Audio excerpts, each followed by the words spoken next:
The following is a Monster energy drink fueled essay. This isn't a sponsorship or anything. I was just, telling you what the hell I was on when I wrote this. There's a 60% chance that this video is completely incoherent, but that's okay. We'll see how it goes. Yeah. Anywho, enjoy.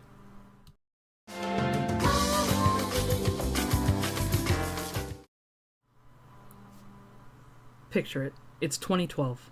Call Me Maybe is the biggest hit of the decade. The Dark Knight rose. The world was meant to end. And I was just about to go to college dawn, spending his summer break trying to figure out all that Tumblr business. It didn't take me long to stumble upon fandom. The concept was fairly new to me, previously only talking with friends at school about our special interests.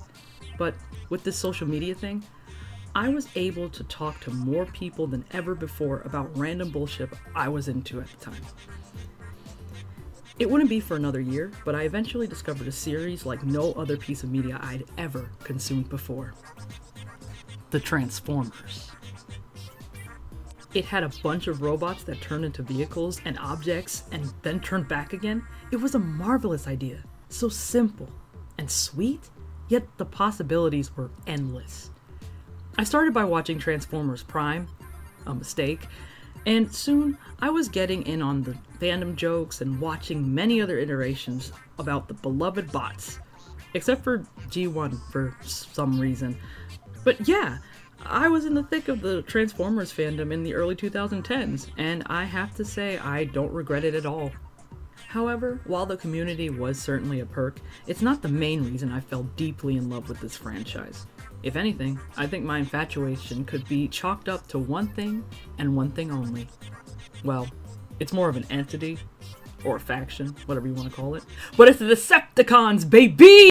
Oh, you thought this was gonna be a retrospective? Nah, it's about me gushing about Megatron, Starscream, and Soundwave for a whole hour. I don't know what to say. The Autobots never appealed to me. I was never really the type to go for the goody-goody, hoorah, cop-loving guys. I just wasn't interested. Though, I will say, Bumblebee is quite the cutie. Honestly, he's really super cute. Maybe one day he could join the Decepticons instead? Maybe? Okay, I got a little distracted. I'm not gonna talk about the Decepticons for an hour. I know a lot of you don't like Decepticons and you don't want to hear me ramble on about how hot Megatron is. So instead, I'm gonna talk about the plot. Surprisingly, I'm actually gonna talk about the plot. So, there's this planet called Cybertron, and it's been thrown into disarray because a millennial-long war is raging, and it's between the Autobots and the Decepticons. What they're fighting for, it changes depending on what you're reading or watching. Usually it doesn't even matter, but, Autobots are usually fighting for good things, and Decepticons are usually fighting for bad things. Usually. I don't know. Sometimes they like to mix it up and switch shit around. Anyways, it's a pretty simple good versus evil plot, but what really adds to the nuance of it is those same warring robots are coming to our neck of the woods. Whether it's because of a space bridge or because they're following a signal, I don't know. Sometimes it changes depending on what they're actually after. Usually it's the Allspark, but sometimes it could just be a distress signal. But the Autobots and the Decepticons end up on our tiny little planet called Earth. And as soon as they get here, they start fighting over an energy source called Energon. Creative. And wouldn't you know it? It's in abundance on Earth. But of course, harvesting all that Energon puts Earth in danger, and like most villains, the Decepticons don't give one shit about who they hurt, as long as they get what they want.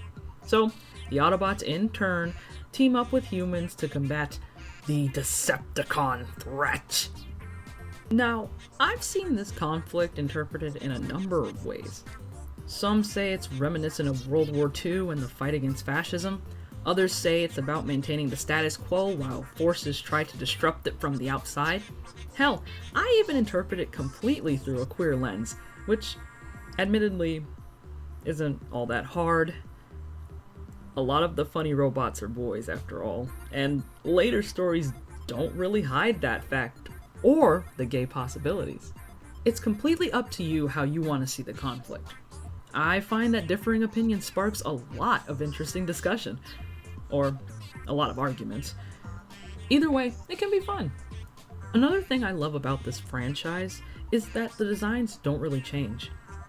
This show started in the 80s, and throughout all the shows and comics I've seen, the designs have remained relatively the same.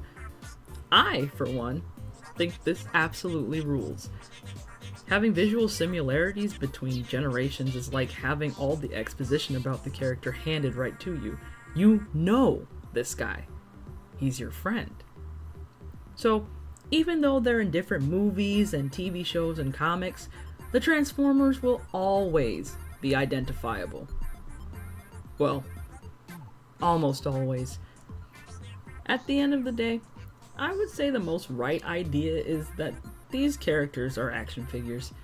You can do whatever you want with them and put them in any situation you feel like exploring. That's probably the biggest thing I love about, the Transformers. You can just make shit up, no problem. As long as you know the basic premise and the characters, you can do anything and everything. The only thing that would limit you at that point is your own imagination.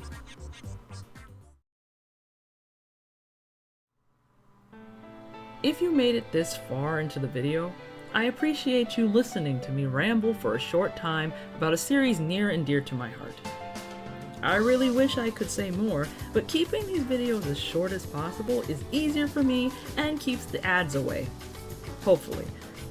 For now, I would implore you to check out the Transformers yourself and form your own opinions. I think everyone is capable of getting something out of it, and if not, at least you had a good time trying. Well, see you next time.